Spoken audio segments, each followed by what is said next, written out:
Here we go.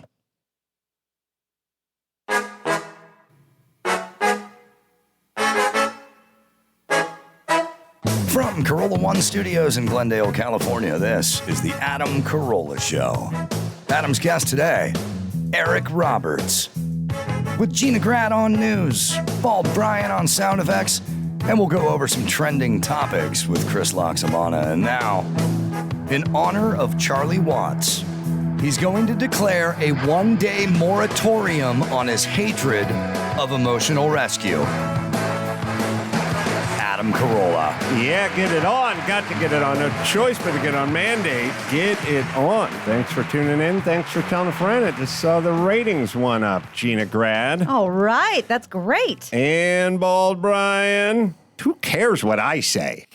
All right. Let's see. I got stuff I want to talk about. We got trending topics to do with Max Zapata. And also Eric Roberts will come in here as well. All right. I don't know if you got the article there, Max Zapata, but during the break a couple of weeks back, I think it was the University of Wisconsin, decided to remove a boulder. Okay. And so far, so good. the Checks boulder was racist.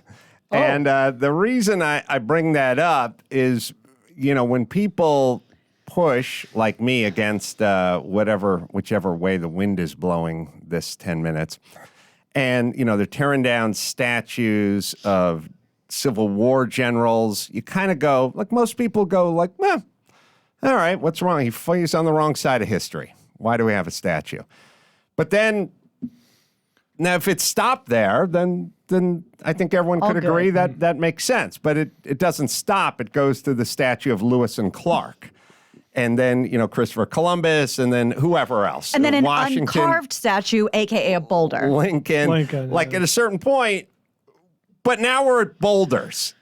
And it took us about 10 minutes to get from Lewis and Clark to the boulder. Mm-hmm. It took like 7 weeks to get from Lewis and Clark to the boulder. It took like 14 months to get from the general on the south to Lewis and Clark, Right. and then Lewis and Clark to the boulder. It all sort of speeds up.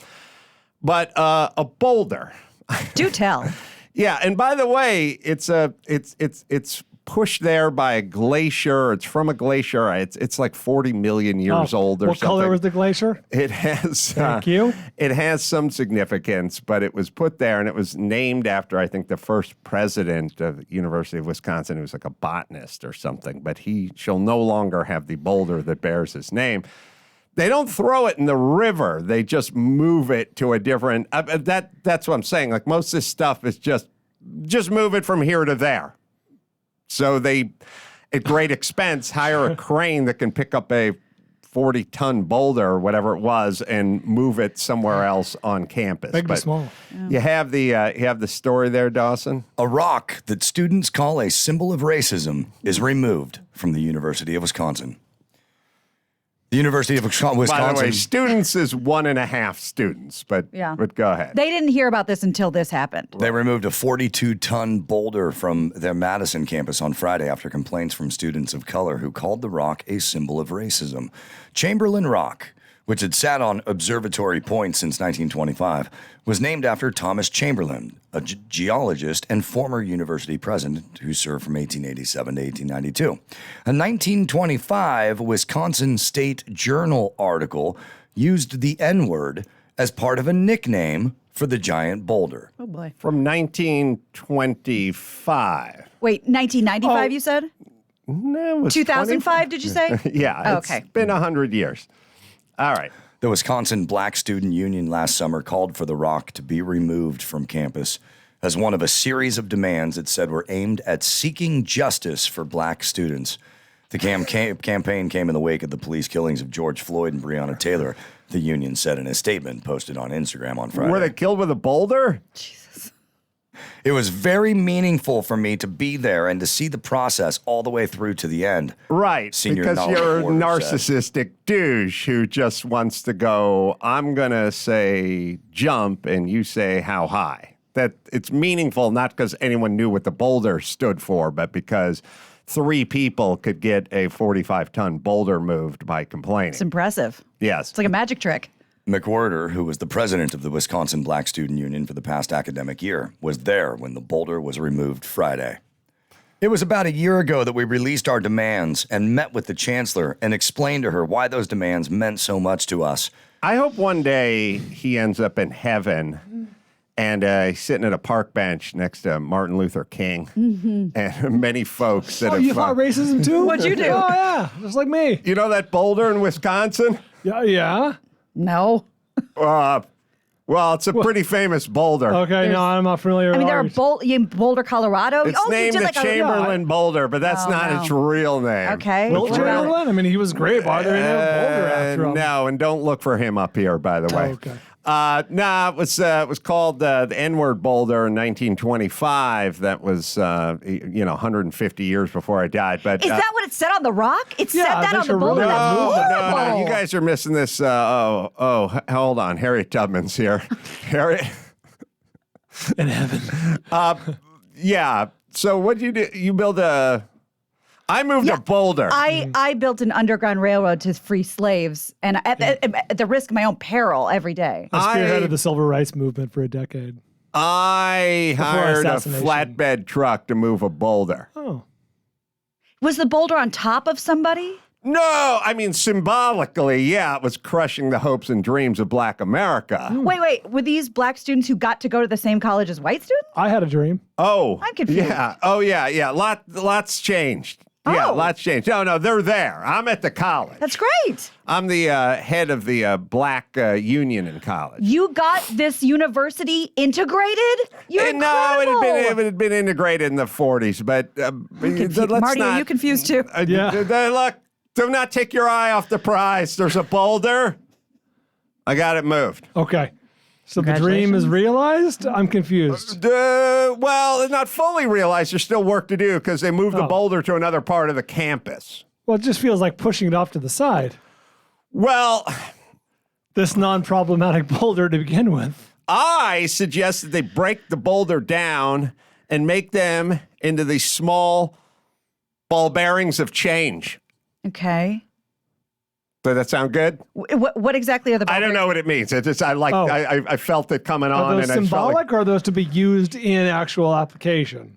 okay. The ball bearings. Let's not take a turn for the mechanical Well, it here. feels like The a boulder logical is follow-up racist, question. and Yeah. I got it moved. You guys did your part. Right. I did my part.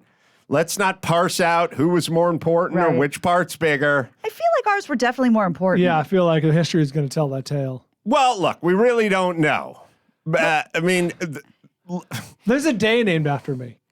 Yeah. oh yeah. It's a federal holiday. Every child in Except school in knows Arizona. who I am. Except in Right, Arizona, right, we're right. good You there. guys were living in a time with 2 drinking fountains. I'm living in a time with 0 boulders. Right, but we turned 2 into 1. We moved the boulder. Okay. All right. I guess we all did our part. Yeah, congratulations, All right, guy listen, we don't know. I'll see you guys at the Golden Corral, which I'm assuming is in heaven somewhere. All right, so they got the boulder. I'm sorry, you can keep reading, Dawson. The Native American Student Union, Wunk Chic, partnered with the Wisconsin Black Student Union in the rock removal effort, the university said. The boulder sat on ancestral Ho-Chunk land. The university had to get permission from the Wisconsin Historical Society to remove the boulder, as it sat within the area of a Native American burial mound. How according many- to the campus? university. Yeah, I was going to say. How many of the these bigger guys who moved the boulder were into the cause? Like, I'm looking at Take a a look picture at of the the dude. snap- I'm Snapshot just here. saying. They look like few- they were on an oil derrick like 3 weeks earlier, and now they're moving boulders. I mean, they're getting paid. It's true. It's work. The rock was not sitting on top of a burial site. Oh. The removal of the rock was approved by UW-Madison Chancellor Rebecca Blank in January. Quote, "It took courage and commitment for the Wisconsin Black Student Union to bring this issue forward and to influence change alongside UW's Wunk Chic student leaders," the Vice Chancellor for Student Affairs, Lori Reeser, said in a news release. In the midst of demands for justice following George Floyd's murder last summer, the students wanted change on campus, and they worked hard to see this through. While the decision Well, I required always compromise. say It's a good sign when you're Yes. looking around your campus and you want to exact some change, and Now you're looking at nature. you got a boulder. Mineral. Yeah, we're now getting to that point. But all right. Listen, I joke that at some point it would get to, clouds are racist. We're heading there with the boulder, the racist boulder. UW student activist Aomi Ubese told CNN on Friday that removing the rock meant a lot to her and By others. the way, would you, God help the company that hires these assholes in 4 years, you know what I mean? Where they're just walking around the office with their fucking head on a swivel. Like, what is that creamer? What is that? You think that might be racist? Like, I'm literally walking around. They're literally just going to be walking around. French vanilla creamer? Really? Really? Really? Although I would be down with that cause. Sorry, Dawson. It's showing that our hard work isn't going to waste. That if Well, we a little keep bit. pushing forward, change can come. We're seeing that with events like today. You know what? As it pertains to the French vanilla, there's nothing there. I'm going to bring it back around. There's nothing about the boulder. There's nothing about, obviously, the boulder, who it's named after, what it symbolizes, all that stuff. Nothing about it racist. It's that someone down the road ascribed a offensive name to it. Not the boulder's fault. Right. Not the university's fault. Not the guy who was named after fault. You should start ascribing racist things to things you don't like the French vanilla. French vanilla, racist. Here, get it removed from society. Right. Have it removed. Yeah. The Red turn arrows, racist. And it suggests that if you can do a boulder, you can do anything. Is there a statue that cannot come down now? No. Is it possible? Oh, we're past is there statues. anything that It's going to be blank spaces and voids. What was right. the difference for the students? What was the difference between like scratching the etching of the guy's name off or putting a plaque over it as opposed to picking it up and moving it somewhere else? Just because it was more inconvenience? Well, the So it'd be more plaque of a with the splash? name on it is the botanist, Right. who's the whatever. So you don't have to do that. I have to assume he was long dead by No, the time he was this also the principal or the president. right? Oh there's yeah, no reason yeah. to- What I'm saying is you don't have to scratch his name off because he was down not with the the cause. problem. Got it. The guy who wrote an the- article Got in it. the newspaper. 40 years later. 1925 to whenever. Yeah, 'cause he was whenever president in the this guy got- 1890s, so right, I'm right. guessing That it's- guy who wrote the article, if he has a statue up, in fact, better believe we it. need to remove that statue. Yes, get an addendum plaque. Yeah. You know what I mean? Where, hey, here's the rest of the story. This guy wrote a story about it in 1925 we disagree with, and then just mount that onto the boulder. Sorry, Dawson. A crew worked for 4 hours to remove the boulder. An archaeologist was on site, and the grounds crew laid mats to minimize any soil disturbance. An archaeologist. The boulder is a large example of a rare Precambrian era glacial erratic, which may be more than 2 billion years old, the university said. A glacial erratic is a large rock that was moved by a glacier and left behind when the glacier moved on. The erratic is made of a different type of rock than is usually found in the area. The plaque honoring Chamberlain has been removed. A new plaque for the geologist will be placed on Chamberlain Hall. Why not leave the plaque on the rock, That's what's- though? Did I miss a key part of the story? Why is Chamberlain getting wrapped up in this? Because his name was affixed to a racist boulder. Come on, Brian. That's so messed Friendly up. fire. Yeah, the guy was given the boulder in 1895. 30 years later, someone writes a horrible thing about the boulder or whatever. He's like, wait, why the fuck are we getting my name taken off And this it's thing? 2 billion years old. By all means, swing it around on the forklift. yes. Like, leave it alone. The chancellor's office is using private donations to pay the $50,000 price tag for the rock's removal. It's Cesario money. It's being moved to university-owned land near Lake Kagonza, southeast of Madison. Gary Brown, director of campus planning. My prediction, by the way, is this will not be the last stop for this boulder. Oh, yeah? Going on There tour. shall be a freshman class who will be entering the University of Wisconsin that does not want it on school property. The racist boulder is still on school property. The director of campus planning and landscape architecture shepherded the search for the rock's new home. Quote, moving the rock to this remote site How sweet, by the way, would it be to work for a college these days? Oh, like in the well, past, depends. there was a bunch of academic standards, and you had the people were protesting against Vietnam and shit like that. Shots fired. Mm-hmm. Now it's like, what are you doing today, honey? I'm gonna scout out a place to put the boulder. Just gonna. By the way, Go do you think boulder that guy shot. gets pushed back from other people in the boulder community? Like, really there? Yeah, I thought it made good sense. Right in the sun? Okay. It's your funeral. Your first time moving to Boulder, son? No, I just, it seemed to fit there. There's Where'd you a go to nice- Boulder moving school? Ironically, in Boulder. Well, okay. Well, they're actually pretty good. Moving the rock to this remote site prevents further harm to our community. Community. while, Boulder haters. while preserving the rock's educational and research value for current and future scholars. Well, how about all the lazy geologists who don't want to walk on to the other side of the campus to study the boulder? Yeah. It's a win for them. It's going to prevent more harm. Wow. Meanwhile, if you take a look at what's going on in some of the inner cities, there's a couple of problems that could be fixed. I have an idea. Go to the inner cities, tell them about the boulder. Yeah. Yeah, see, The uniter. They You were- always could be. they would be less into the Boulder movement than Latinos are being called Latinx. I think you'd see a lower percentage of blacks who cared about the Boulder. And to that point, if you did go into these neighborhoods and tell them about the boulder, how fucking insulting is that? Like, but don't worry, guys. Yes. Like, that is Have you heard the good news? that is the ultimate insult. Like, don't worry, we got you. We had a rock. Anyway, it's moved like 5 feet. It was $50,000. Maybe that could have gone into some dental work. Some but or the Could have bought 5,000 or notebooks. the bookmobile coming Nah. by. But we put it into Boulder movement. You're welcome. All right, so we have now gotten it's now distilled down into moving of boulders. All right, Kaylin, you know I've said for a long time, although it's been a while, which is I don't know what I think it's a SoCal thing, but we evidently need to move copious amounts of gravel. In Los Angeles, because I Okay. see those gravel trucks on the freeway all the time. They're just taking it from here and putting it over there. Maybe it's because we're an earthquake country. We gotta go full subterranean with the foundations and A stuff. question for Mr. Building Guy. What is gravel used for besides roads? Is it used for, what is its application?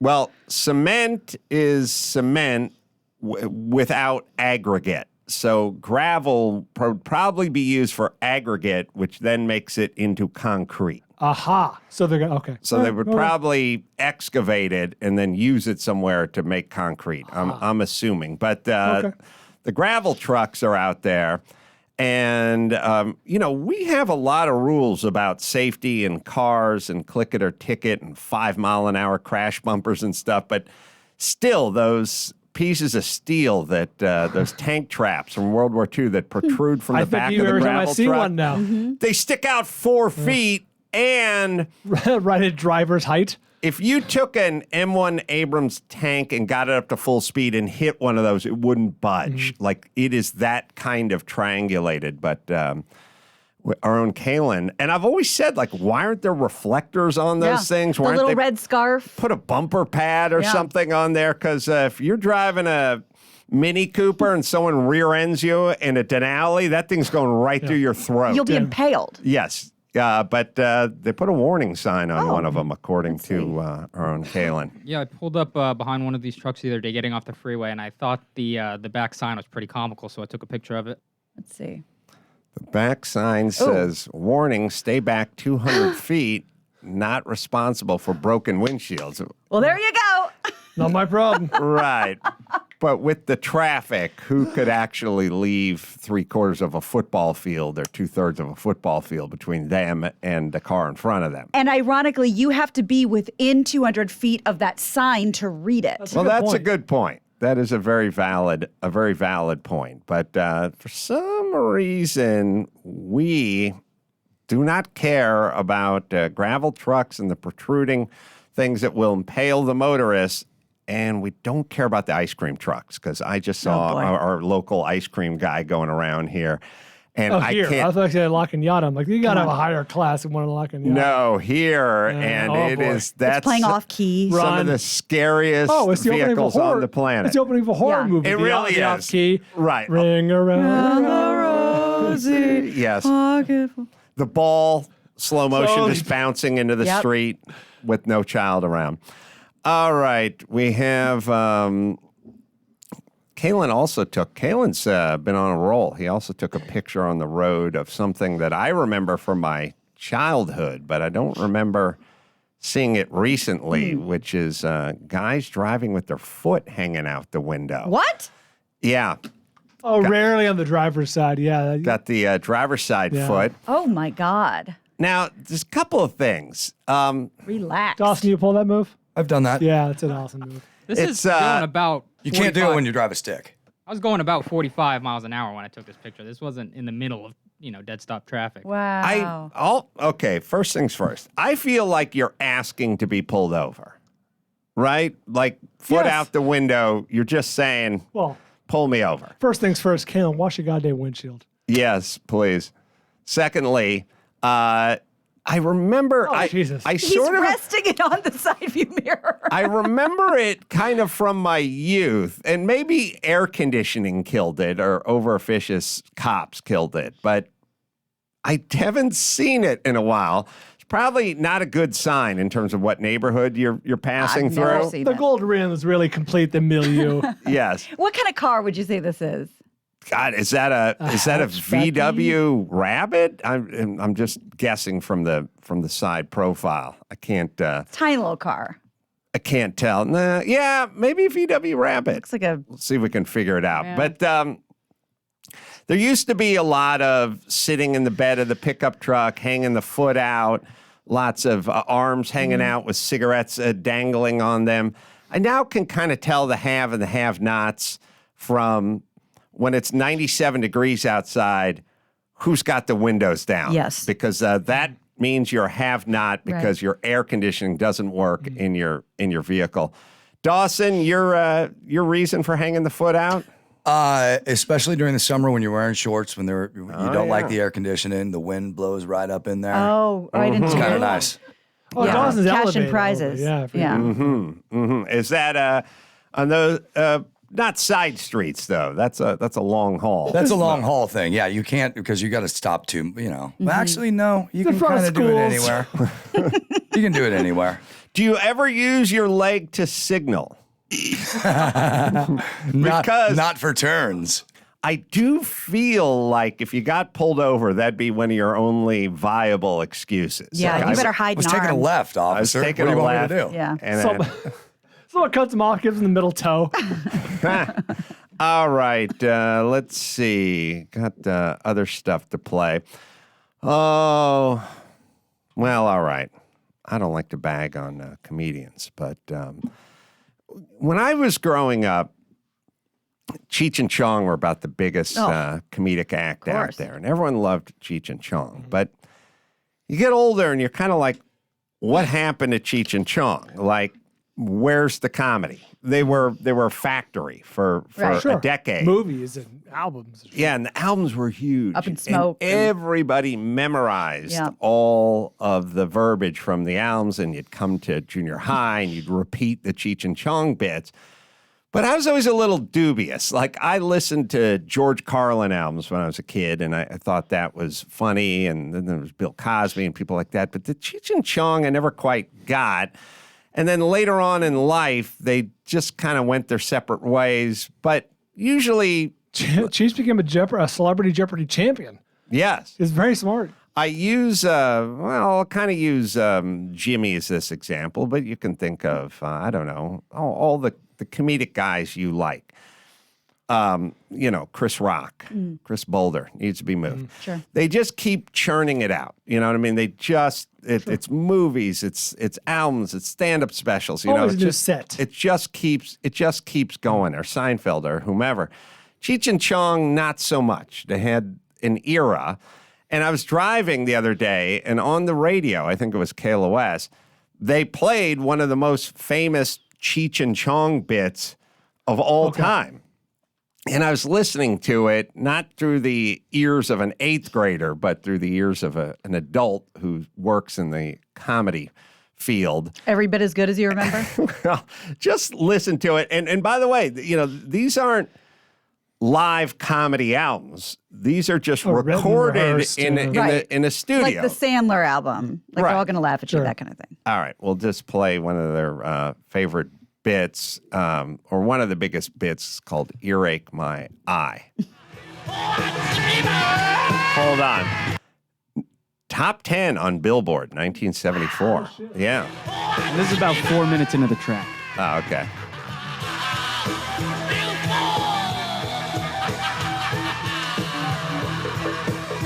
Well, there's a song. Hey! What are you trying to do? You ruined my record, man. I just bought it. I don't care what you just bought. You get your little fanny perpendicular and get ready for school. I'm not going to school. What do you mean you're not going to school? Just what I said. I'm not going to school. And why not? Because I'm sick. That's why not. Sick? You're sick, all right. What's wrong with you now, Prince Charming? I got an earache. Earache my eye. How would you like a butt ache? Now get your little fanny out of that bed and clean up this room. It looks like a pigsty. You hear me? All right, that's enough. That's enough. You pushed me far enough, young man. You're getting punished. Now stand up. No. I said stand up. I let go of my hair, man. Now, young man, I have talked to you and talked to you and talked to you till I'm blue in the face, and I'm done talking to you. Good. Does that mean you're done spitting on me, too? Shut up. I'm not done talking to you. Now turn around and bend over. What are you going to do, you pervert? Pervert? Why you snotty? Oh, shut up. I haven't even touched it yet. Now, I want you to know this is going to hurt you a lot more than it's going to hurt me. Oh, wow. That didn't even hurt. Oh, yeah? Oh, wow. What are you trying to do, tickle me? Tickle you? Yeah, I'll tickle you. Ow! Oh, say tickle, huh? Come on, now, tickle. Come on, laugh it up, Tony Boy. No more. All right, now you gonna do what I tell you? Yeah. You gonna talk back to me? Yeah. What? I mean, no. All right. Now you get your clothes on and get your little butt ready for school. Right now, do you understand? Yeah. All right. All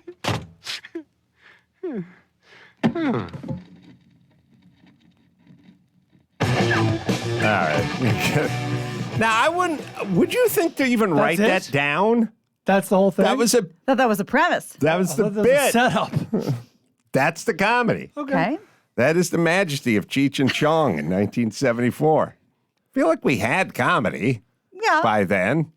Were they considered at the time a novelty act? I don't know how. You know how it is. We liked Here Comes the Judge, or what you talking about, Willis? Catchphrases. We like catchphrases. I can't believe I ate the whole thing. Yeah. That's a spicy Sure, meatball. sure. Where's the beef? And we Time to just make show the up at donuts. school the next day going, that's a spicy meatball. And people like start laughing. It got into like cheeseburger. Like it just, we liked the little catch things. And so Okay. people would come in and just repeat whatever little catch things. But guess stuff they like this is delivered? going to hurt you a lot more. It's going to hurt me. It's like, it's vaudevillian. There wasn't a catchphrase in there. Yeah.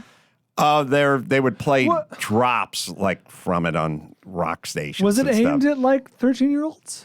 I do not know. I think it was aimed at 13. That would be interesting, which is when the nation was caught up in Cheech and Chong fever, were there a bunch of 36-year-olds that are like, are you nuts? This stuff sucks. I'd be surprised. When I was playing CYO basketball in like 83 or 84, if we played a good game, our coach would let us listen to Cheech and Chong's greatest hit on the way home. Just the from one the hit? basketball. Just the one game. hit? Well, it was their greatest hits record, Right. with all the stuff on Okay, it. So well, there's your answer. we were not even 13. We were like 10, 11, and it was the funniest delighted. thing Yeah, I we'd can ever see that. heard in our lives. All right. Well, nothing funny Wow. about that for adults. Yeah, so once the song peaked on the charts, Song. radio stations, well, because the There's first 4 some minutes is like music that and- guitar riff. Right. Radio station managers and owners, especially the AM stations, pulled the song off the air following multiple complaints from parents, teachers, psychologists, clergy, principals, school administrators, and counselors. They said that the song mostly appealed to junkies, dropouts, drug addicts, and 10-year-olds. drunkards. Vagrants and Well, hobos. might be- I still playing know hooky. most of the words of that song. All right, let me tell you about Craig Pocket Hole Jig 520 Pro. Now, anyone can easily create perfect strong pocket hole joints with the Craig. That's Kreg Pocket Hole Jig. It's the most versatile pocket hole jig yet. I've used this tool. It is substantial. It works. If you're putting two pieces of wood together, you need this, unless you want to get into a bunch of joinery.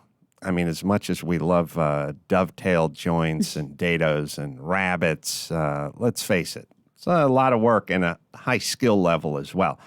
With the Craig Pocket Hole Jig 520 Pro, you can do it easily. Comes with everything you need, the drill bits and the material gauge, also a classic face clamp, 100 Craig Pocket Hole screws, and a project plan.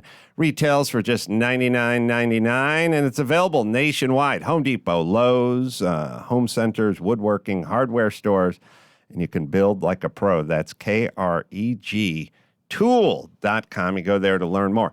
All right, we'll take ourselves a quick break, and we'll do trending topics with Max Zapata right after this.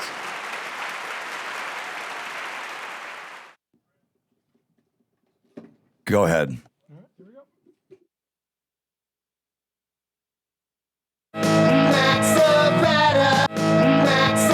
That's the outro.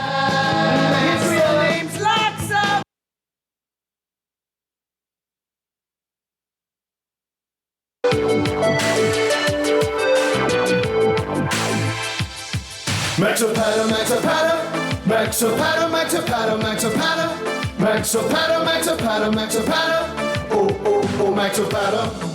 Rock me, Maxopata. Well, he stands no more than 5'3". This puffy head, horny, hungry Asian pygmy. Road trips with Carolla and sleeps in a drawer. Heard he's good with the ladies, Filipino man whore. Took a school bus trip all around the state. He got a big appetite, likes to clean his plate. His real name's Loxamata, but not to Adam. So we changed that shit up, now we call him Maxopata. Maxopata, Maxopata, Maxopata, Maxopata, Maxopata. Maxopata, Maxopata, Maxopata, oh, Maxopata.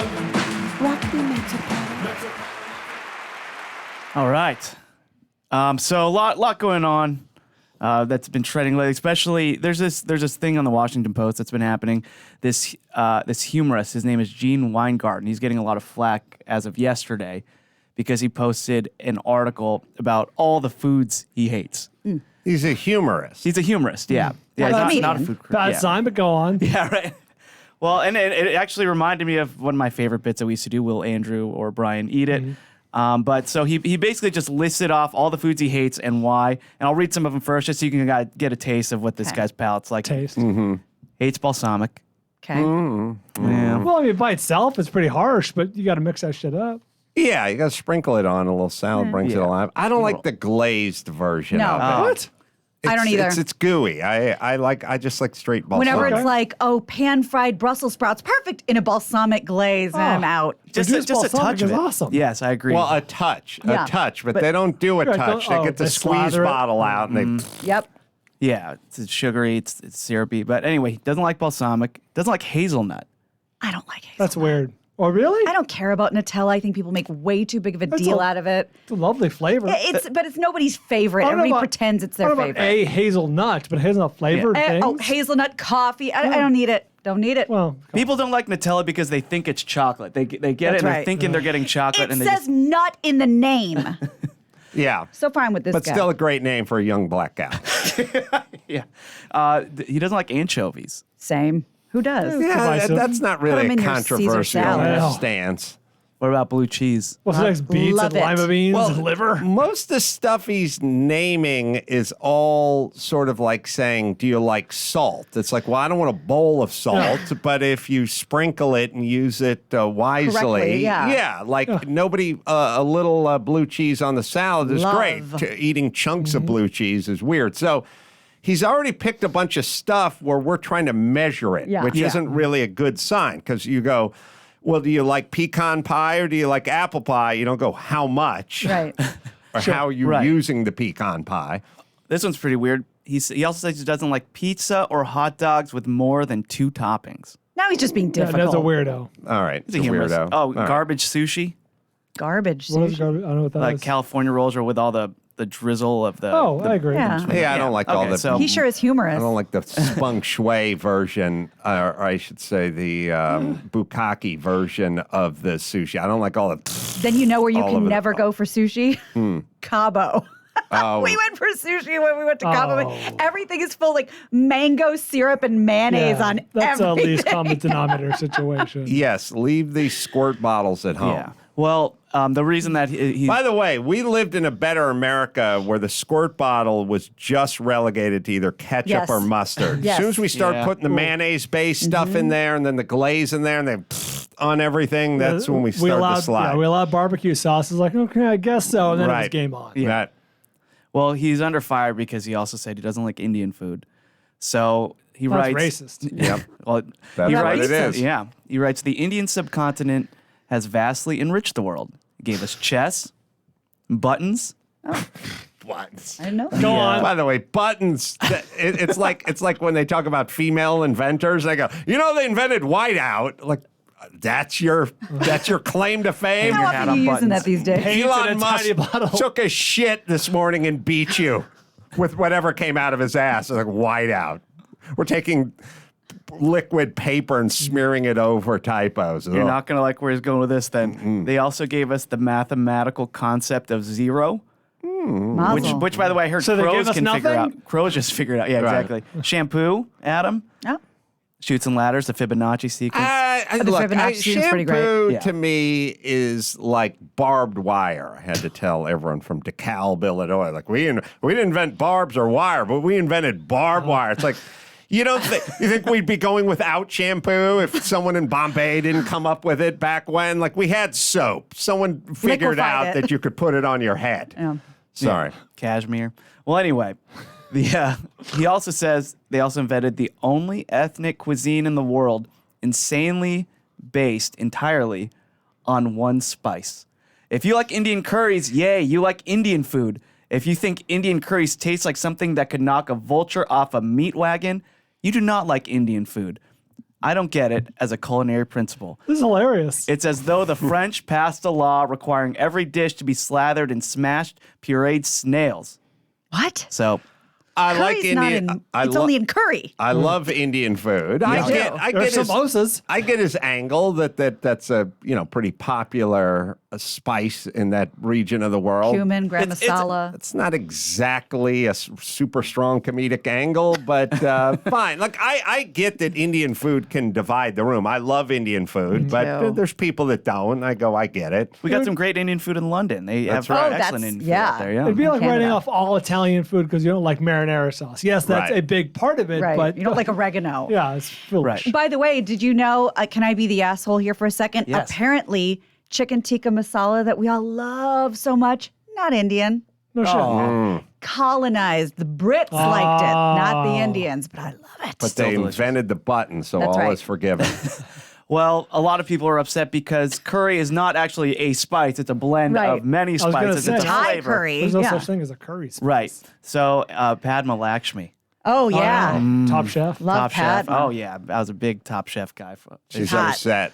Oh, she's very upset. She wrote, "What in the white nonsense is this?" And on That should be the name behalf of his of article. 1.3 billion people, kindly fuck off. I Wow. like that she has anointed herself the spokesperson for 1.3 billion Yeah. people. This is really, I tell everyone all the time, the real white privilege is not feeling like I have to see someone who writes an article attacking pizzas, and now I must snap into action. You know, my phone starts blowing up. I gotta, on behalf of the Italian people, I need to fire back a hastily worded rebuttal. Gah. Sorry, I don't like this guy, but she should fuck right off too. Who gives a Everybody. fuck? Well, Gene tweeted, I took a lot of blowback for my dislike of Indian food in today's column. So tonight I went to Rasika, Washington, D.C.'s best Indian restaurant. The food was beautifully prepared, yet still swimming with herbs and spices I most despise. I take nothing back. Whoa! Now I got I this love guy's this guy. Well, Padma continued tweeting and posting on her Instagram about it. Mindy Kaling got into it. I'm sorry. As someone who loves Indian food, is he just not allowed to not like it? He doesn't have to like it. Yes, but you cannot express that you don't like it. That- You have to that be was- very quiet about it. Yeah, that was Mindy Kaling's point. Like, you can not like something, just you don't have to tell everybody. Yeah, he was the ugly American. Like, I don't like the subcontinent of India. I was like, all right, you don't like curry. But look, here's the thing. You're allowed not to like curry. He's a humorist. And when you're a humorist, all right, well, when He you're calls himself a humorist. Self-described. the plaque on his office door says humorist. So when you're a humorist, you're sort of compelled to pick things. You pick sides. Sure. There is no comedy where you go, Some people like I curry." like this football coach equally as mound as I like that. I like blondes equally as mound. I like by definition, humor is pick a side. Yes. And that's what he's doing. He's picking a side. Well, he picked the wrong side because everybody is calling him racist for saying all For that. not liking food. Yeah. Well, it's down to probably progressive humorists who live in New York and boulders. That's what we got in 2021 as far as racism. Well, the article has now been revised, and he He tweeted. loves Indian now. He tweeted an apology on Monday. Oh. He said, "From start to finish, the column was about what a whining, infantile, ignorant dickhead I am. And I should have named a single Indian dish, not the whole cuisine. That's true. And I do see how the broad brush was insulting. So apologies. Yes, curries are spice blends, not The other spices." thing about comedies, you got to go broad brush. You can't go, some Asian drivers are slow, many are not. It doesn't work. You have to go all. You have to. That's the essence of comedies. Pick a side, go broad. Yes. Yeah. All right, so the pussy apologized. Yeah, he man. apologized. Yeah, because when Mindy Kaling's coming after you, But here's you something I gotta don't fucking get. throw it in reverse. If you're talking about specific stuff like blue cheese, balsamic vinegar, I mean, those are very specific things. He could have ended with, I like some Indian, but can we stop with the curry? Like, here's why I hate curry. But we didn't even get where he was going with this. Well, it wasn't well articulated, but my point is he's allowed to say whatever he wants. That's my point. True. You don't have to figure out whether it was funny or acceptable. And then the hottest person from that ethnicity can weigh in, like Padma That's right. Lakshmi. That's right. Oh, yeah. Funny She's or angry. acceptable notwithstanding, I found the last part to be very, what's the word? Desperately thirsty. It's like, you're trying to get people to pay attention. You're trying to get tweets. You're trying to get people to be outraged. Like, he was naming specific foods. Then he went like hard against a whole, That's what I'm saying. cuisine. Like, it wasn't funny or controversial. It was thirsty. You know what I mean? It was like, hey, look at me. I'm being edgy. Yeah. I guess. I don't know. There's people that don't.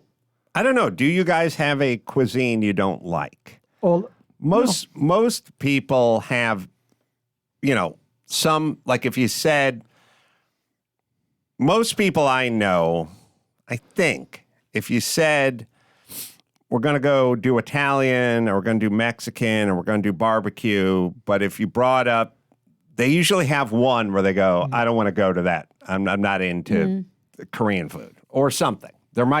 Usually somebody has something, if you name them 5 types of food in a potential restaurant to go out one to easily tonight, falls off. they'd have one that go, I don't like that. So he doesn't like it. Right. It's not an indictment of the Indian people. Yeah, I don't even have a food I don't like. Well, me Shocking.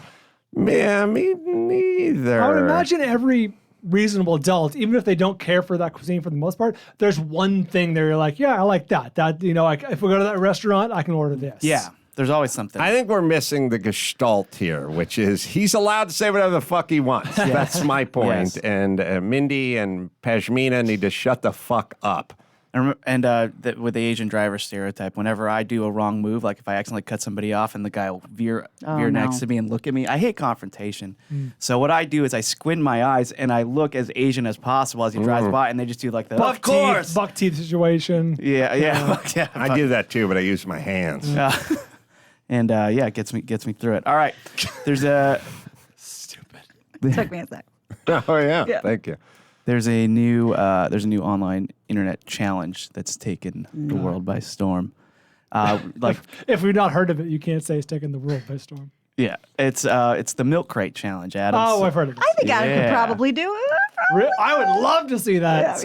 Here, I'll just put a picture of what it is. So basically, everybody just Adam, stacking. You could pull this off. Not easy. Stacking milk crates, and the goal is to just get from one side to the other. And everybody's eating shit. And this guy tweeted, "This shit too silly." The worst part is they fall straight down onto fallen milk crates. It's bad. Like a lot of orthopedic doctors are just very highly. I can tell you what the bones are that are the problems. First off, again, like it because it means we're out of problems, whether we're eating Tide Pods or walking on milk crates. Yeah. Well, an orthopedist said that it's broken wrists, shoulder dislocations, ACL and meniscus tears, and spinal cord injuries. Because once you get to the top, that's where everybody eats shit. Only someone with great balance should attempt this. I hope that whoever is in the hospital with the spinal cord injury is next to a veteran who stepped on an improvised explosive device, and they have to explain what brought them both to the hospital. Well, mine is improvised too. Yeah, because it gives the illusion that they kind of support each other. No. When you get to the top, but no, they don't. And do you want to see the video? I purposely didn't pull the video of people eating shit just because there's some trauma to the spine. But if you want to see it, we can put it up. Yeah, I don't know. I'll take your word for it. But I do have some successful ones. Those are going viral too. The people that make it. So why don't we watch one that I've never seen someone make it. This I've one. seen one. This guy's named White Mike, and he's rolling a blunt while he does it. So here, watch a little bit of him on descending. Descending. This is where it always gets everybody. But he's rolling a blunt at the top. Yeah, he rolling it on the crates, cuz. There he goes. Get that nigga a lighter. Get that nigga a lighter. Get that nigga a light. Get that nigga a light. Yeah, they're loving it. Under my regime, I show up wherever this place is and I round everyone up. I'm like, who's on welfare? Who's on disability? Who's behind on child support payments? What is going on? Someone's about to be on disability on that milk crate. You got energy. You got wherewithal. I'm going to see some recent pay stubs. I think Brian's calling shenanigans. That's the first time I've seen that. I'm going to call BS on that. Those are way too secure. I've been around 2 years in the grocery store. Been around a lot of milk crates. Oh my God! Been around a lot of milk crates. No. Those are wobbly as shit. They'll fall over if you elbow them. Are you Brian, saying you there's make a good point. Some zip ties So maybe those are being involved? secured in some way. Because every single person who gets to the top of the pyramid, the whole wobbles. middle pyramid shakes and falls. Maybe it was the grass, but no, it's not the grass. There is another video. I didn't have it ready, but he does eat shit. Like there's another one where two guys go on it and they both eat shit, and the thing falls apart. So anyway, that's White Mike rolling a blunt. Do you guys know how to roll a blunt? No. Yeah, only if you have one of the bamboo rollers. Who the fuck are you talking to? I don't know.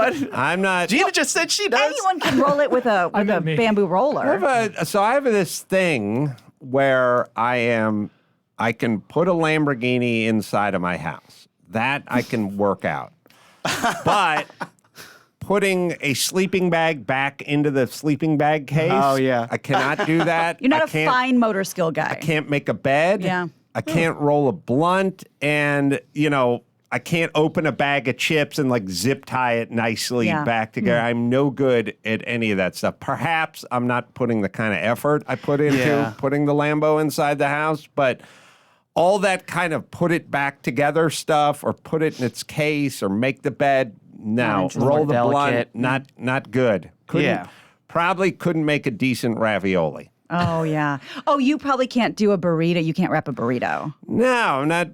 But my feeling is I will farm that stuff out. Sure. I'll take my chances with Chipotle. So the other day, Dawson was at work, and he's sitting right there where he is now, and he looks at me and goes, "Hey, you want a burrito?"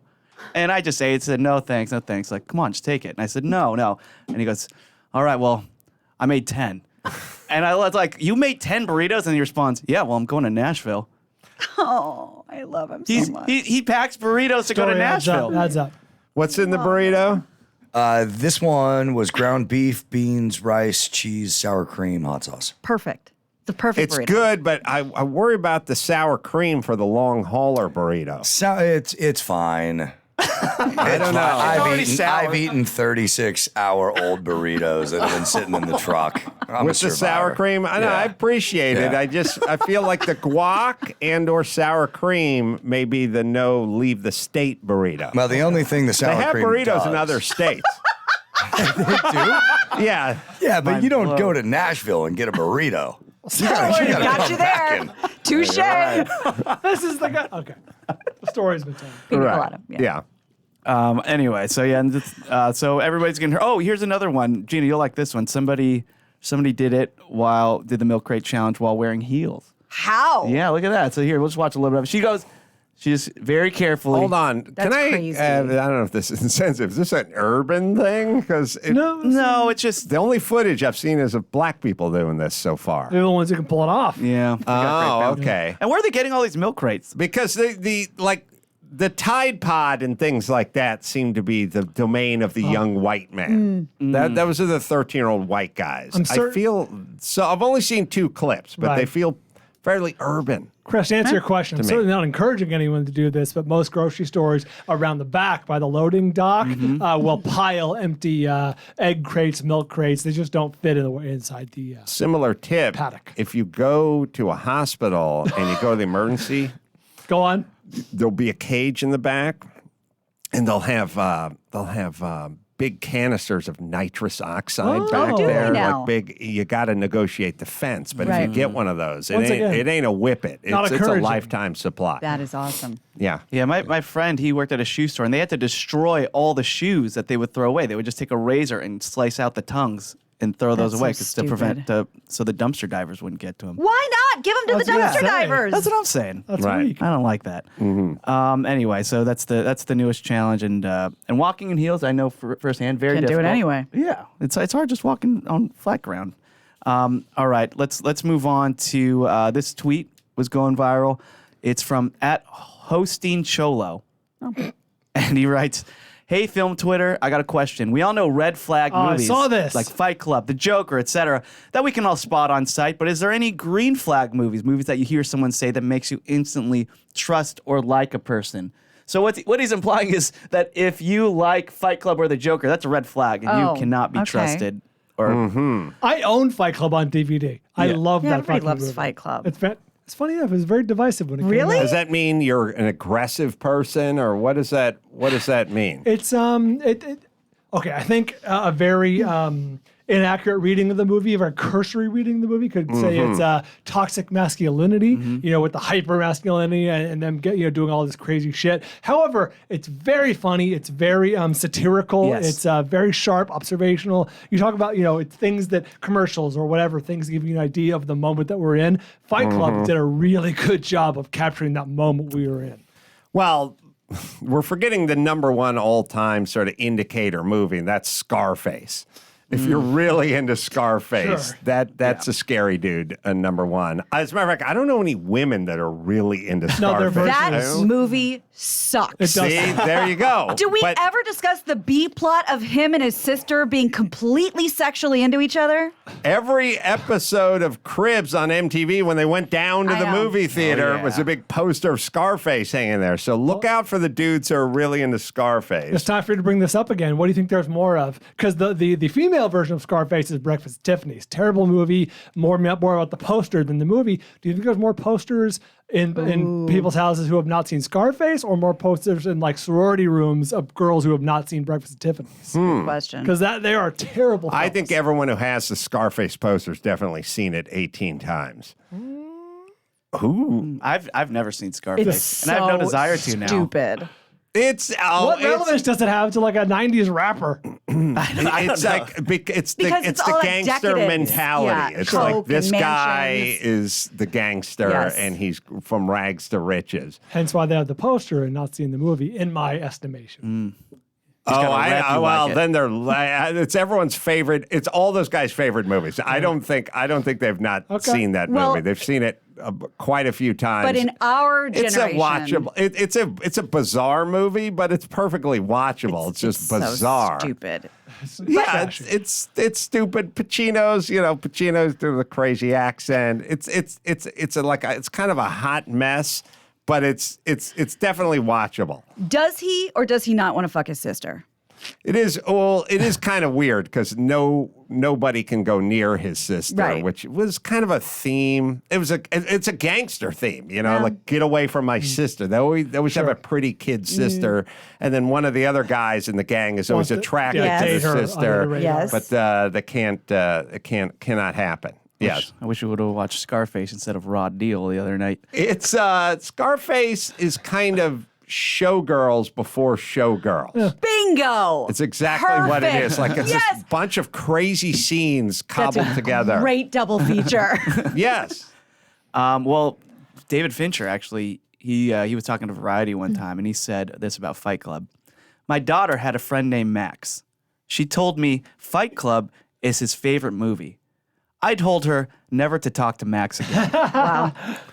Well, I'll just throw out this movie if you like it. If you like the movie Election, I'll probably like you. It's a great It movie. means Oh, good. You're Yeah. discerning, Heady. Cool. Yeah. heady, whatever. You like Little Miss Sunshine, I got no You're out. fucking time for you. Have you seen Fight Club?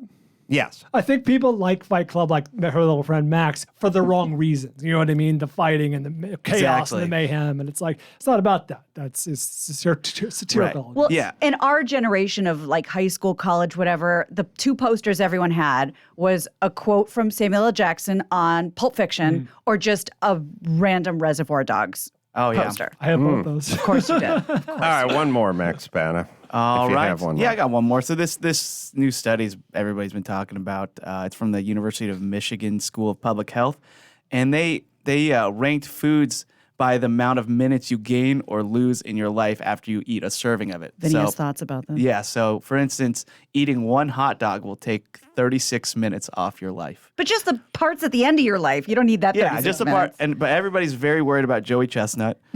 Is this really discernible? That's what I'm thinking. Because look, they all say eating a chicken wing, you lose just a little over 3 minutes. And if you eat a PB, But no one eats one chicken wing. right? Oh You yeah. get a pile of wings. How can you quantify this? How would you even do this? All right, keep going. Okay. If you eat this one's weird. If you eat a peanut butter and jelly sandwich, you gain 33 minutes. And then if you eat salmon and rice, you gain 10 to 15 minutes.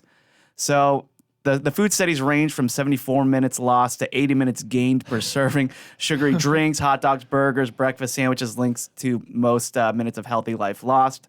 Whereas fruits, non-starchy and mixed vegetables, ready-to-eat cereals, cooked grains associated with the largest gains. Has this been tried on COVID patients on ventilators? I brought this up to Vinny, and his answer was, Pumpkin, who funds that university?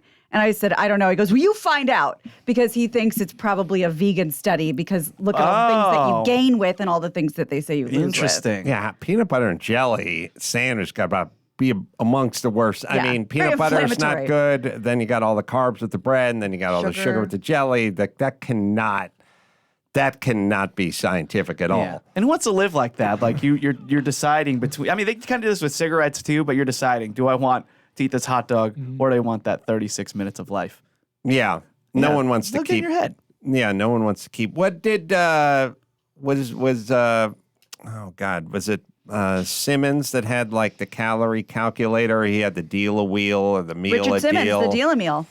Yeah. Yep, that's right. I mean, I don't know. Who wants to hold that clicker in your Yep. hand? There were and, deal a meal cards. There was the cruise to lose. This is non-science. I'm going to label this Fake news. Fake news. All right, yes. sure. All right. Well, anyway, that was trending topics. All right. Thank you very much. All right. Do we have an outro or do Not we for care? this one. Not for this one. Oh, okay. All right. Well, play the other outro. I like Fox on the Run. Yeah. His real name's All right, Eric Roberts is waiting in the wings. We'll bring him in a second. First, I'll tell you about Sleeper, modern fantasy experience designed to connect people over sports with integrated chat and a sleek interface. Sleeper users talk more to their league mates. Yes, Brian. Can I tell you one of the coolest things about Sleeper? And they were early on this. None of my other apps did this, but Sleeper will send you push notifications of breaking fantasy news, and you're like, oh, big deal. Dude, if someone like breaks their ankle in practice, you need to like dump that guy and get someone else. Or if someone's been benched, they'll send you like push notifications and stuff. That's why we that love gives you an Sleeper. advantage. Fantasy, NFL, NBA, even LCS, League of Legends, free, 0 ads, and genuinely premium experience. Fastest growing fantasy platform, millions of users built almost entirely on word of mouth, and it's available at the App Store, Google Play, and on your desktop. Download the Sleeper app and start playing today. That is Sleeper. Our old friend Eric Roberts is going to join us, and we'll talk to him right after this.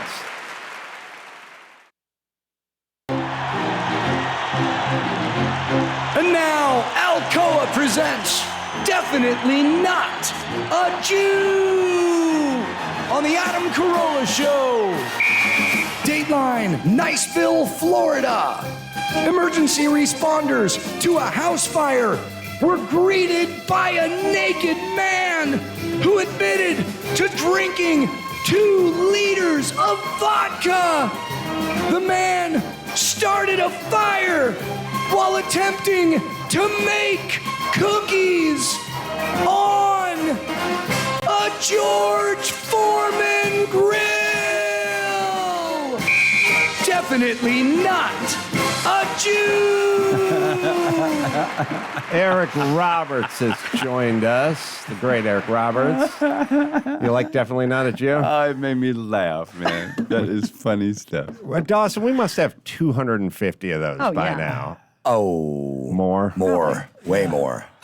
Killer's Vault is the name of the podcast. Eric does some VO work on this thing, and it's available on Apple Podcasts and Spotify as well. Tell us about it, Eric. Oh, and to tell you about it is to kill it. You just got to say it's a study, because this couple wrote these serial killers, and they wrote back. And they wrote back lots. Oh, my God. And they talked about what they did and why they did it and how they did it and when they did it and who they did it with and how it felt and what it was like and all the stuff. It's like they couldn't wait to be asked. You know, it's weird, but I used to, several years ago, to hear about pickpockets in England, and I thought, oh, that's quaint, And now I look at serial killers as quaint. Like, we got Afghanistan, we got the border, we got COVID, we got race riots. Active shooters in schools. I was like, oh, yeah, serial killers. The couples, yeah, it's a bygone era. Yeah. Yeah, I miss those couple serial killers. You know, now that you say that, because I was so freaked out by the Killer's Vault, especially by 2 of the stories, two of the guys, 3 of the guys actually, and because 2 of them are one item, and but the mass shootings freak me out, where I feel old and frail and scared and uninformed all at once, and it's a horrible feeling, and I've never felt that way. I've always felt very, very in charge of my life, And, the mass shootings rank much higher up on the average American's fear pyramid than serial killing does anymore. I didn't even know, are there serial killers out there like right now? Like I haven't heard of. I mean, it's been a good decade. I feel like since they've tied murders together like that. And maybe it's Ring doorbell. But see, you have to be careful with those guys, because they like being famous. So if you start talking about, we have a serial killer on the loose, they love that. Well, so fine, then let's talk about The Specialist. That's my favorite movie. I love that. It comes movie up too. a lot. Eric Roberts. I loved Rod Steiger's my dad. He was so cool, man. 630 acting credits on IMDb. Yes, Rod Steiger. One of the legends of acting, one of his last roles, I'm guessing. Yeah. And much like the aforementioned Scarface with Al Pacino, Rod was doing a serious Cuban accent in that movie as well, right? It was hardcore Cuban. It was hardcore Cuban. You can find it, Max Zapata, at some point, but it's Rod Steiger. He was always sitting by the pool. Yeah. The power move, which I have not done. Well, But Rod Steiger and I You have became a pool. very, Yeah. I have a pool. very good friends during that shoot, and we ate together, we socialized, we hung out. He was a fantastic, intelligent, interesting, hostile, wonderful, funny human being. See, the move I want to do as a rich guy is I want to sit by the pool and have breakfast on a weekday. Because all the rich guys in all those movies, they sat by the pool and people bring them stuff. Sure. And then I would summon someone to come watch me eat, and they'd sit there and take your meetings. And I would dismiss the person Yeah. that dropped the food Shoo off. them away. Shoo them away as I ate and talked Yeah. about, and I would speak in code that this person has become an annoyance. We got to take care of that thing. Perhaps something should be Burdensome. done. Right. And then you'd... Like Godfather, I appreciate your thoughts. Yeah, but the move is eating breakfast Yeah. by the pool Yes. on a weekday and hatching plans. Yeah. So wait, you're Rod's son in that, right? I was Rod's son. Oh, it was so excellent. And James Woods in that thing, and Sharon Stone. It was such a cool group. Filmed in like Miami, right? We shot it in Miami, which when you work there is like a paid vacation. Man. And also, like I said, 630 IMDb In fact, credits. do you remember that scene where Sly and I meet on the street and I pull a knife and put it in his eye and have all this talk with him? Does he remember? Because Yeah. that scene was not in the script when I said yes to the movie. It was not there. And then one night I wasn't working and I said to my wife, they're shooting on the street tonight. Let's go watch them. She goes, okay. So we get out there and we're behind the crowd. We're in the crowd and hear a couple of whispers, there's Eric Roberts, but it's all low key. It's all cool. And then suddenly out of nowhere, Sly's working. And in the middle of a shot, he goes, hey, Eric. And I say, yeah. He knew I was there. He goes, we don't have a scene together. I said, so write one. I will. I'll write one tonight. We're going to shoot it tomorrow. I promise. And he did write it that night, and we did shoot it the next day. And that's that scene on the street when I put a knife in his eye. Well, much like maybe the aforementioned Scarface. I don't know if it reaches the level of a great film, but an incredibly watchable movie for those who have not seen The Specialist. Well, great films are hard to come by, but it is entertainment. It is does keep you entertaining. glued to it. I watch James Woods in the police precinct making the bomb scene.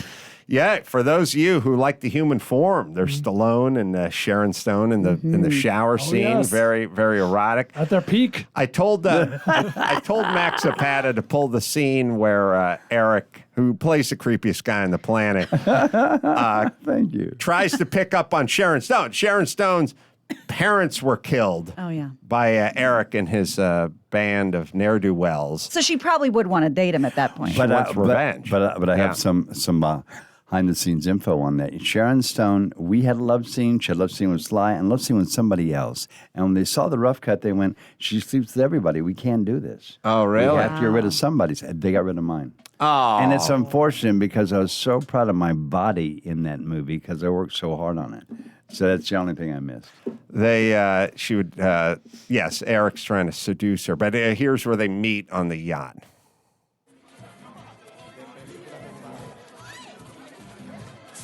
Oh, look at him at the height of his powers. Dashing. Smoking a Cuban. Blows a smoke ring.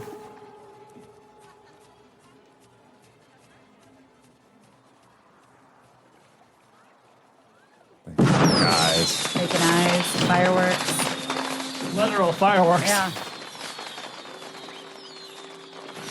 You don't suppose that's symbolic, do you?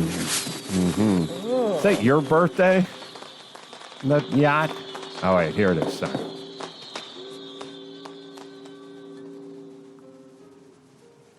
Is there something you want? What I want, I take. Champagne. Yeah. Thank you. You're welcome. What a show off. Welcome to our bank. I've never seen you before. I used to live here when I was a little girl. A lot's happened since you've been gone. Like what? Like me. Ooh, smooth. Insecurity is a terrible thing. It would be.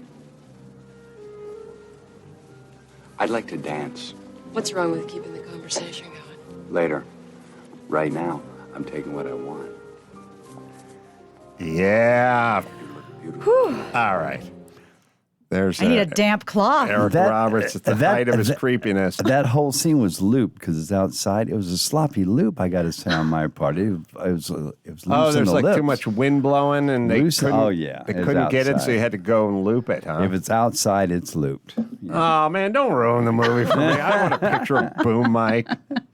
It's outside, it's looped, yeah. Although if you have the lovemaking scene, somewhere around the Roberts compound, I would definitely like We'll to take a see look. I that. wish I did. I was very proud of myself in that scene. I even said to my wife, look at this, look at this, look at this. She said, yeah, you look okay. But they cut it out. I'm looking down the bio here. Born in Biloxi, Mississippi. I don't know if I missed that story or not. Well, there's a story I've been told about my mother on the way from Atlanta to New Orleans, going into labor, then bringing the plane down to Keesler Air Force Base in Biloxi, Mississippi, spending my first 3 days there, and then on to New Orleans, where I grew up. What airplane? What was it? A Airplane. commercial flight? I assume so. I don't have much memories of it. No, but sometimes your mom will go back and fill in some of the. No, Mom and I never discussed it, actually, and she's not around anymore. And but so you didn't grow up in Biloxi? No, You're no. just born there, maybe. I was there for 72 hours or something. And then to Atlanta? No, then to New Orleans. New Orleans. Where we lived on a boat until I was, preschool age, maybe a little older, and then on to Atlanta. Ooh, how do you live on a boat? And by the way, let me say this. When I see that someone lives on a boat, I'm either insanely jealous or I'm like, that's the saddest shit I've ever seen in my life. That's rich man, poor man. Yeah, living on a boat. Well, being a grown-up now and having a lot of friends with yachts and boats, even little motorboats, and lots of friends with boats, I see now that expression, the happiest day in your life is the day you buy your boat, and the happier day is the day you sell your boat or some such, right? Yeah, well, it's so true because your boats are a pain in the ass and they're expensive. How did you live on one, or why did you live on I don't have all those answers. All I know is that, because I was very young, all I know is that supposedly, now I brought this up another time publicly, and I yelled at by my family. But I was told by my father, who is no longer with us, that he was running guns to Cuba. And my earliest memory is on a dock in Cuba of a little girl and her mother selling shells. And me going to my father, I need money. Him giving me money. And me going back and saying, I think you're the most beautiful girl in the whole world. May I buy a shell? She gave me a shell, but looked at me like I was an idiot. I tell my father she wasn't impressed. I told her she was great. She didn't care. He fixed it by saying she didn't understand you. That's okay. She doesn't speak English. Oh, okay, good. So I'm safe. Anyway, that's my earliest memory. Wow. What did your father tell other people he did for a living back then? I don't know because I was a little kid, so I don't know. I know, but you can't keep falling back on I was a kid. Everyone was a kid, and then at some point, I don't know. Thanksgiving comes around, and they tell you what people did. All I know is my mother got very upset with me in telling this story, and would tell people that it wasn't true. So I don't know if that's because it wasn't true or if it's because she was embarrassed by the information. I don't really know. How's Emma doing? She's doing great. She's a movie star, dude. It's crazy. I mean, it's not crazy. I mean, your sister, I guess, you come from that. It's in the genes. But was that planned? I mean, on your part? Not at all. No. And in fact, whatever the kid wants, I'll support it. That's how it always was. So you grow up. You're in New Orleans at this point. A little bit as a little kid, yeah. And then where do you guys go? And then we moved to Atlanta, where my father and my mother opened up a school called the Actors and the Writers Workshop, funded in part by the Martin Luther King Foundation. And we patterned it after Joe Papp's theater. We had a showmobile, and we toured the underprivileged areas all week and had theater in the park on the weekends in Piedmont Park. And that's how I grew up.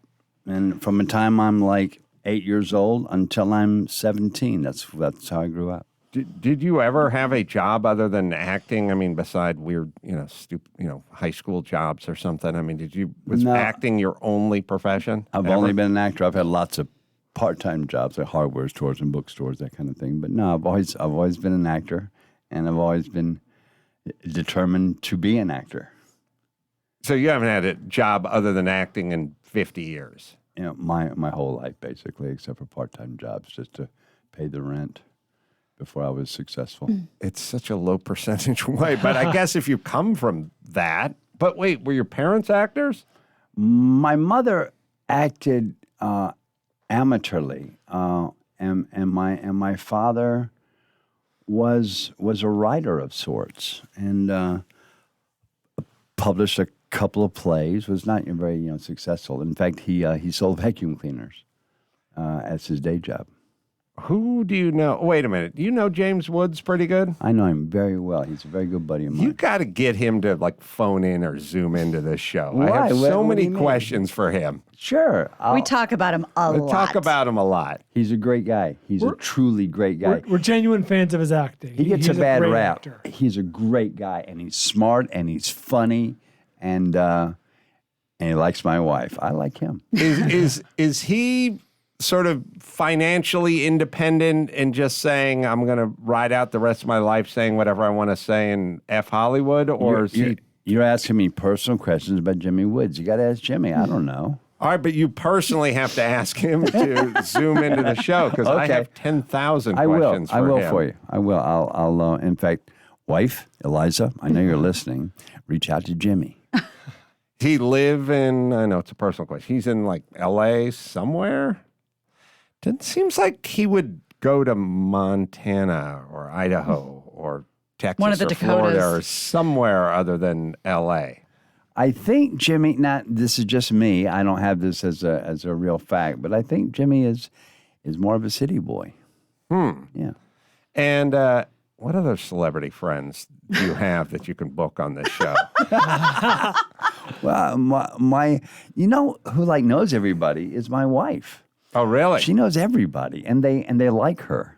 The people avoid me because they think I'm weird because I play weird people. So I think he's got to be weird. I mean, look at who he plays. Come on. And so that's what I get. Yeah, but I feel many actors play weird people. Jimmy Woods.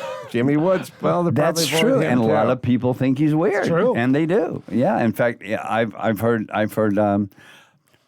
talk show hosts introduce him as the strange and interesting Jimmy Woods. Here we go. So he has that rep because of who he plays. He's a wonderful square dude. Max Patty, you got to find Rod Steiger by the swimming pool eating breakfast because that's. We lost old Rod. When did we lose Rod? I guess it's been close to 10 years. Yeah, it says in his Wikipedia one of his last movies was Hurricane in 1999. Oh, really? It's been Yeah. 22 years. He was in Hurricane. Didn't seem that long. Julia Roberts, you guys on good terms? You speak? How's Well, that working? Now, the only bad terms that ever happened was doing interviews when Pretty Woman hit the world stage, and everybody wants to ask about Julia, and I say, "Can we talk about me?" And they go, Fair question. "What? What's the problem? Is there a problem?" And so it launched a whole decade of there must be a problem. Yeah. Because you've been acting at that point for a decade at least. No, I'm sorry. You've been acting professionally for how long at that point? In 1991. Well, I did my first movie in 1978. Well, there you go. Wow. I did my first acting in 1963. Wow. I got good at it by 1968-ish. I always tell folks whenever Eric comes on, but I'll tell them about it anyway. Runaway Train. It's in.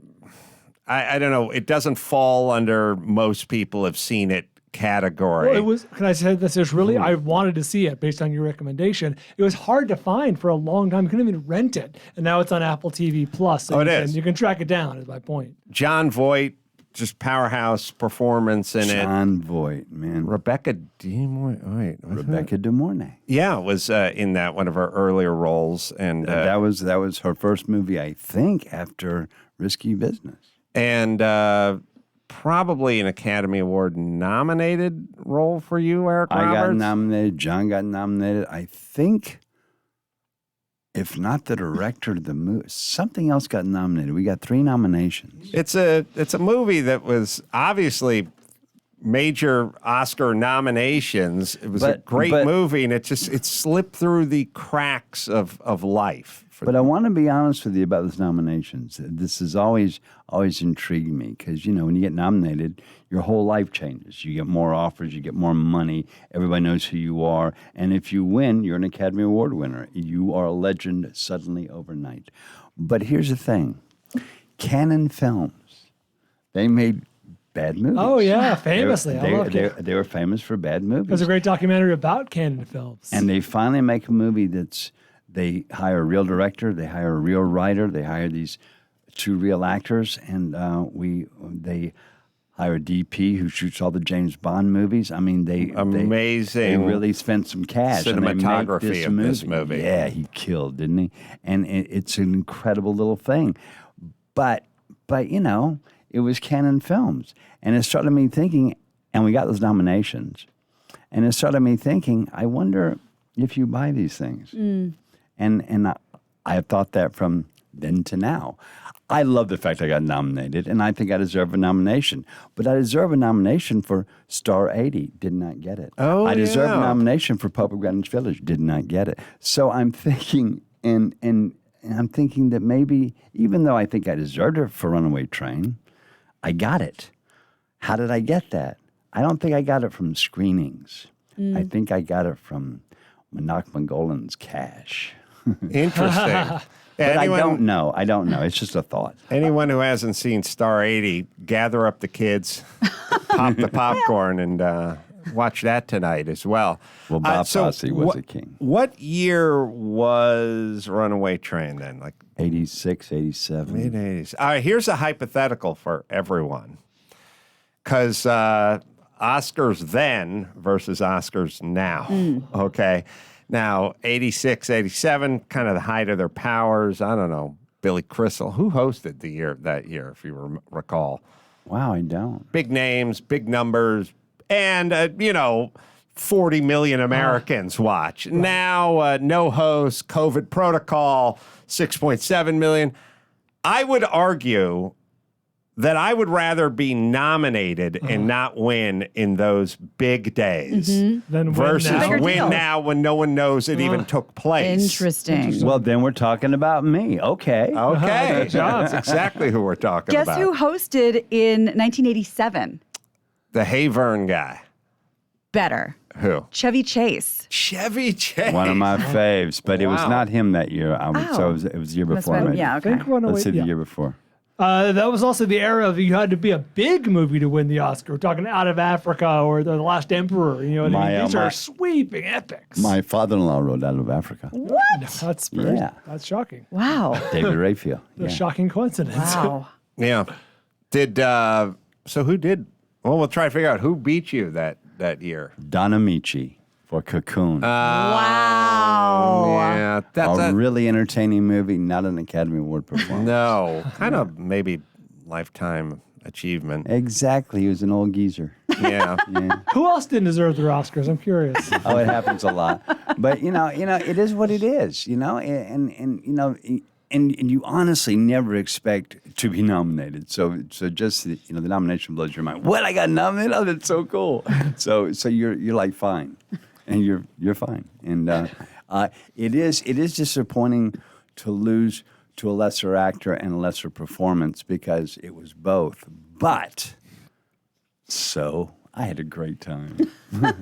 Max Batter, we got Rod Steiger by the pool. No. Don Amici hears this podcast. We're going to be deep shit. He's going to be rip shit. Yeah, but he's really dead. Yeah, he's super dead. He's really dead. He's also on my... I would not be saying that if he were breathing. He's also on my list of Pia Zadora, which is, I thought his name was Donna Amici my entire life. Because everyone goes, Don Amici. They don't go Don Amici. Pause Amici. Don Amici. Don Amici. They all do that. Right. There we go. Don Amici. Wasn't that the era that Wilford Brimley, Hume Cronin, that was all Cocoon, right? Yes. Okay, thank you. While we're buying Yes. time, Eric alluded to Canon Films, which is just a great story unto itself. There's a great documentary called Electric Boogaloo that just chronicles this factory that movie. churned out just shitty films, and it's crazy, and they're insane, and you can rent it for $2-3. It's well worth it. And they made lots of money. Yeah, they made a lot of money. Yeah. Cranking out like schlock, basically. That just attracted eyeballs. And the actual movie Schlock starred my wife. So you can find Runaway Train where? Apple TV Plus, you can rent it there. All right, let me hit Simply Safe. We'll see if we can find. Who directed Cool Animal scene. House? What's his name? Landis? Yeah, John Landis. The film for Animal House was called Schlock, and it did star my wife. This is a crazy You should see coincidence. it. You should see it. It's a lot of fun. It's like King Kong, only schlocky. Let me tell you about Simply Safe. Simply Safe's founders, Chad and Eleanor Lawrence, designed their first security system in their kitchen because their friend's home was broken into. Making people feel safe is what Simply Safe's been doing since that moment 15 years ago.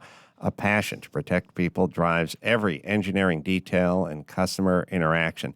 Simply Safe has highly trained security experts ready whenever you need them during a fire, burglary, medical emergency, or just setting up the system. My listeners save 20% and get your first month free when you sign up for interactive monitoring services. Visit simplysafe2eyesinthere.com/Adam. You can customize your system and start protecting your home and your family.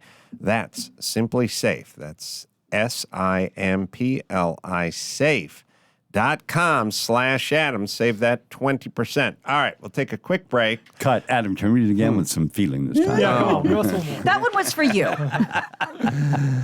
Yeah, we'll loop it. We'll be back with Eric Roberts and the news right after this. Loved Rod Steiger with all. Give me the news with crack. News with Gino Grad. Breaking viral.